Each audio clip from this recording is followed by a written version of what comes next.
दोस्तों हम लोग कहते हैं कि भक्ति करो और अपने घर चलो जहाँ आपका निज धाम है। लेकिन यहाँ पर लोगों का एक अड़ंगा ये रहता है कि लोगों को ज्ञान बहुत कम है और वो यहीं की चीज़ों को सब कुछ मानते हैं। घर हमारा है, रिश्ते नाते हमारे हैं, माँ बाप हमारे हैं, बेटी बेटा हमारा है और इसी के चक्कर में वो सारा रोजी रोटी सारी व्यवस्था करते हैं और उसके बाद फिर जो मुख्य काम है उसको नहीं करते। और मुख्य काम क्या है कि यहाँ के लोगों को छोड़ करके हमारा जो निज धाम घर है वहाँ जाना चाहिए और उसके लिए व्यवस्था करनी चाहिए। और उसके लिए होता है सिर्फ मात्र एक है परमात्मा की भक्ति।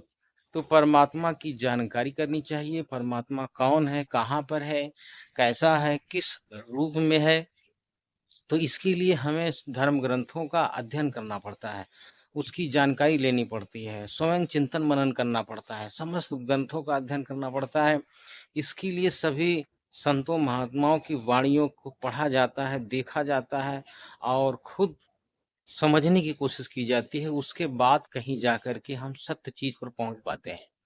तो जब हम वेरिफिकेशन करते हैं ज्ञान का तो वो वेद और गीता सूक्ष्म वेद है, उसके आधार पर हम जो है सभी संतों को जो है परखते हैं कि कौन सही बता रहा है, कौन गलत बता रहा है। आप संत रामपाल जी महाराज जी के ज्ञान को भी समझिए, जरा उनके वीडियो को देखो, वो क्या बता रहे हैं।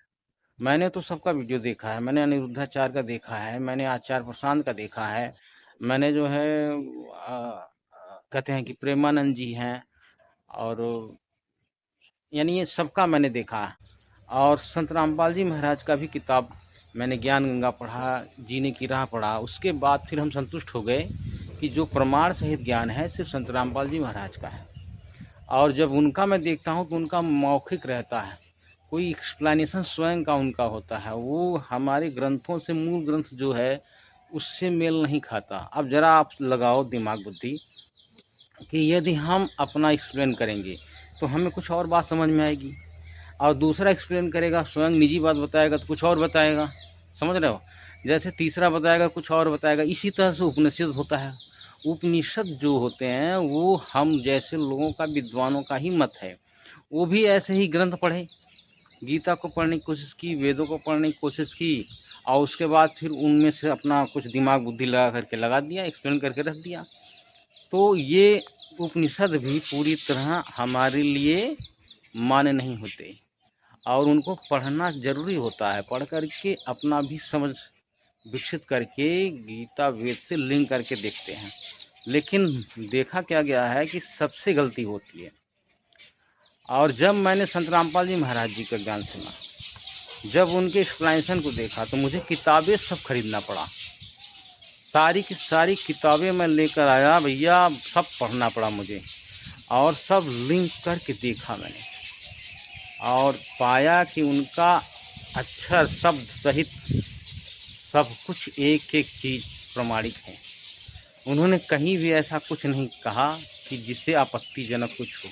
अब लोगों को चिढ़ होती है, बड़ा कष्ट होता है अगर हम पढ़कर भी सुना दें। इस श्लोकों को भी पढ़कर सुना रहे हैं सामने देख करके, जैसे गुरु जी हमारे सुनाते हैं, बहुत कष्ट होता है।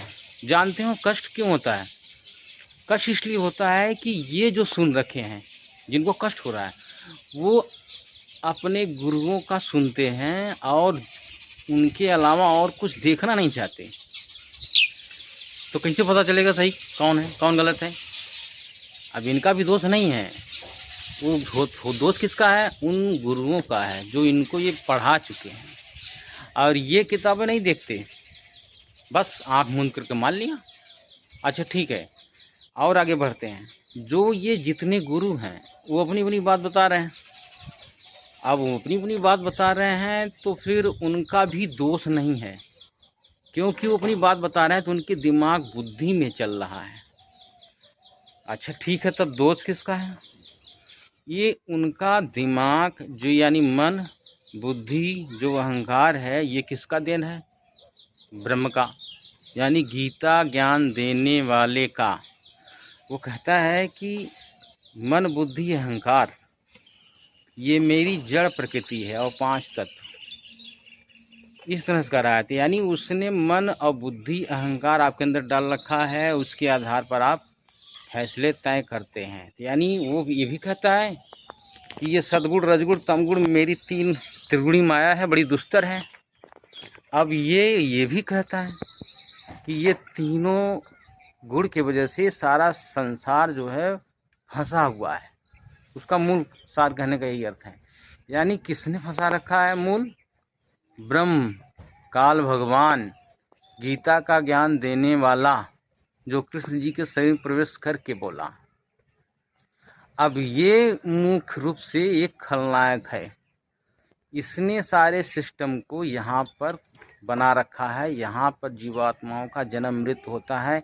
यहाँ तक कि इतना खतरनाक जगह है ये कि अभी जाओ कुत्ता काट ले, अभी जाओ वहाँ सांप काट ले, चलो। फिर वहाँ कोई ज़मीन हड़पने आ गया, ठीक है, फिर कहते हो कि ये मेरा है, 1 करोड़ रुपया उसका ठग लिया, यहाँ भी ठीक है। यहाँ तक ये दूसरे को काट मार कर खा जाते हैं। इतना खतरनाक जगह है। तो आप जो है कि चलोगे अपने घर जहाँ पर कोई खतरा नहीं, कोई सिस्टम नहीं कर्मों का, कोई लड़नी नहीं, कोई युद्ध नहीं, वहाँ पर मज़े में है सब, कोई मृत्यु नहीं, आराम से रहो, चलो घर अपने। अब आए हम वहीं से, और ये आकर के यहाँ पर तीनों गुण से फंसा लेता है। तो ये मन बुद्धि अहंकार इसका डाला गया है, ये सॉफ्टवेयर डाला है हमारे अंदर, और वैसा ही चलता है, वैसा हम सोचते हैं। हम परमात्मा से बहुत दूर रखता है। ये आपको फालतू पूजाओं में लगा देगा। पत्थर पूजो, कोई आपत्ति नहीं, इसको कोई विरोध नहीं करेगा आपका। पेड़ पूजो, कोई दिक्कत नहीं, पूजो, बहुत बढ़िया है, अच्छा ठीक है। अब उसके बाद फिर जो है कहीं तीर्थ में जाओ, व्रत में जाओ, है तो वही, वो तो जानता ही है कि मेरे जाल में रहेगा ही, घर तो जा नहीं पाएगा। तो ये इसको कोई आपत्ति नहीं, तब आपको बाधा नहीं देगा। लेकिन ज्यों ही आप अपने परम पिता पूर्ण ब्रह्म परमेश्वर की खोज करोगे और सही चीज़ जानोगे, उसी दिन से तुम्हारे पर ये बाधा डालेगा। क्योंकि जानता है कि एक जीव भी यहाँ से न निकल पाए। क्यों? क्योंकि हम लोगों को डेली खाता है 1 लाख, इसका आहार हूँ मैं।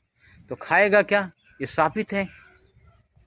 तो इसको छोड़ करके निकल जाओ बस, तब जान बचेगी। और इसके लिए संत रामपाल जी महाराज जी के अलावा कोई चारा आपको नहीं है। अब आज नहीं तो कल आपको इसका ज्ञान होगा।